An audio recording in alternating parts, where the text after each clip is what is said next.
Praise the Lord, जय मसीह की। आइए हम वचन में जाने से पहले प्रार्थना करें। धन्यवाद देते हैं मेरे परमेश्वर पिता आज के दिन के लिए। प्रभु एक बार फिर से आत्मिक रूप से जुड़ने के लिए मेरे पिता परमेश्वर पवित्र आत्मा आपकी ओर से जो भी आज वचन दिया गया है पिता, वो जितने भी लोग अपने आत्मिक जीवन में बढ़ना चाहते हैं प्रभु, होने दीजिए पिता परमेश्वर, वो बढ़ने पाए मेरे पिता परमेश्वर। प्रभु जी उनकी सहायता करे पिता परमेश्वर। प्रभु वचन के सुनने वाले नहीं, उस पर चलने वाले बने मेरे परमेश्वर पिता। यही आपकी इच्छा है मेरे परमेश्वर पिता। हर एक बात में प्रभु आपके नाम को धन्य कहते हुए इस प्रार्थना को ईश्वर नासरी आपके सामर्थ्य नाम से मांगती हूँ, आमीन। आज का वचन जो पाया जाता है मत्ती 7 उसका 24 से 29 वचन, जहाँ इस प्रकार लिखा है।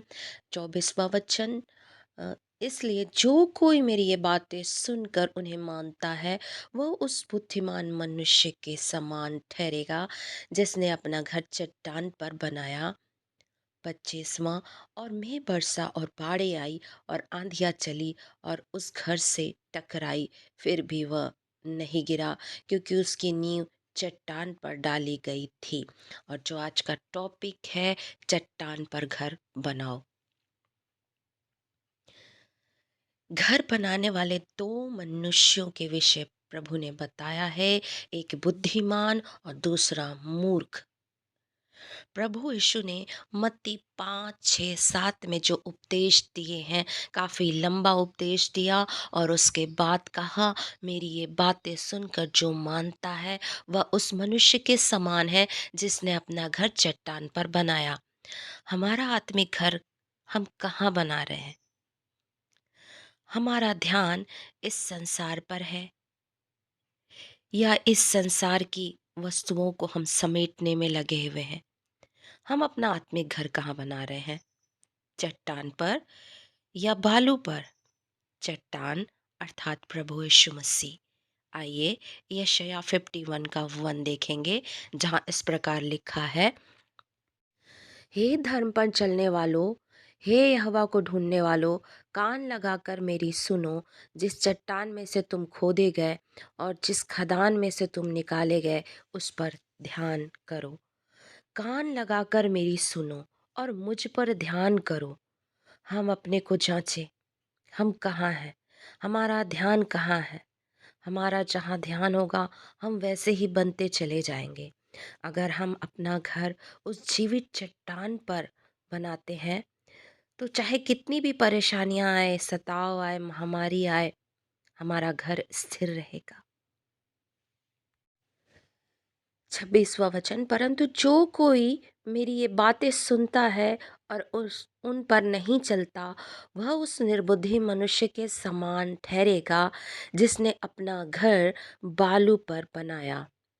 और मेंह बरसा और बाढ़ें आई और आंधियाँ चली और उस घर से टकराई और वह गिरकर सत्यानाश हो गया। जब यीशु ये बातें कह चुका तो ऐसा हुआ कि भीड़ उसके उपदेश से चकित हुई, क्योंकि वह उनके शास्त्रियों के समान नहीं परंतु अधिकारी के समान उन्हें उपदेश देता था। मेरे प्रियो, यहाँ पर वचन के सुनने वाले ही नहीं, उस पर चलने वाले भी बनना है। 26वां वचन ये कहता, प्रभु कहते हैं, जो कोई मेरी ये बातें सुनता है और उन पर नहीं चलता, वह उस निर्बुद्धि मनुष्य के समान ठहरेगा जिसने अपना घर बालू पर बनाया। चट्टान एक विश्वासी को और बालू अविश्वासी जीवन को दर्शाता है। विश्वासी जीवन और अविश्वासी जीवन। चट्टान पर घर बनाने में टाइम लगता है और बालू पर घर जल्दी से बन जाता है। अगर हम दोनों में अंतर देखते हैं तो चट्टान पर बनाया गया घर स्ट्रांग होता है और बालू पर बनने वाला घर वीक होता है। आंधी तूफान आदि बातों को वो बर्दाश्त नहीं कर पाता है। लूका 8 उसका 21 में लिखा है, मेरी माता और मेरे भाई ये ही हैं जो परमेश्वर का वचन सुनते और मानते हैं। जो परमेश्वर का वचन सुनेगा, मानेगा, उस पर चलेगा, वही परमेश्वर के लिए सब कुछ है। मेरे प्रियो, आज अपने हृदय शुद्ध करें, बैर, विरोध, क्रोध, जलन की भावना दूर करें, सारी कड़वाहट दूर करें, प्रभु से अपना रिश्ता मजबूत कीजिए। प्रभु ने अपने पवित्र वचन में कहा, कितनी बार कहा है, मेरी सुनो, मुझ पर ध्यान दो, मेरे पास आओ। याकूब 1 उसका 22 से 25 वचन, जहाँ पर इस प्रकार लिखा है, परंतु वचन पर चलने वाले बनो, और केवल सुनने वाले ही नहीं, जो अपने आप को धोखा देते हैं।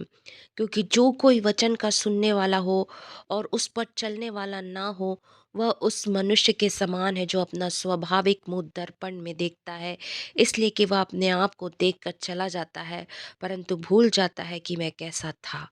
पर जो व्यक्ति स्वतंत्रता की सिद्ध व्यवस्था पर ध्यान करता रहता है, वह अपने काम में इसलिए आशीष पाएगा कि सुनकर भूलता नहीं, पर वैसा ही काम करता है। एक विश्वासी जिसने अपना जीवन प्रभु को समर्पित कर दिया है और वो परमेश्वर को अपना शरण स्थान मानता है, अपने सारे काम वचन के अनुसार करता है, तो वह अपना घर चट्टान पर बनाता है। और अविश्वासी के लिए संसारिक बातें, धन संपत्ति, उसका ऐश्वर्य, बुद्धि, ज्ञान आदि पर घमंड करता है, और वह अपना घर बालू पर बनाता है। और अपना घर आप कहाँ बना रहे हैं? आज ये सोचिए, इस पर विचार कीजिए। आप अपना घर उस जीवित चट्टान पर बनाइए। चुनाव आपका है। प्रभु इस वचन के द्वारा आप सभी को आशीष दे। अपना जीवन परमेश्वर को दीजिए। इस वचन को दूसरों तक भी शेयर करें। प्रभु यीशु मसीह के नाम में आप सबको जय मसीह की। आमीन।